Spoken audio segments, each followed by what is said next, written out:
malipay kanimo ang ato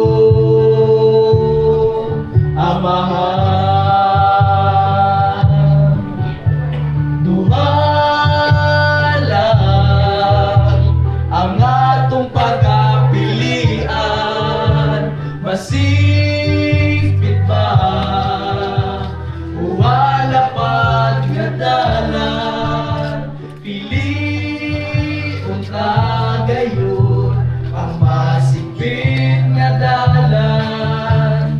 Kay si Jesus nagulat kanimo sa unahan.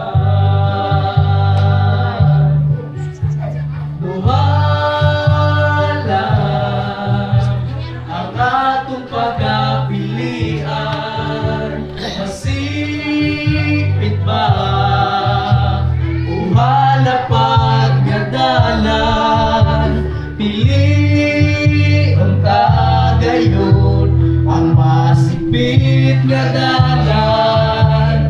Kay si Jesus nagulat kanimo sa unahan.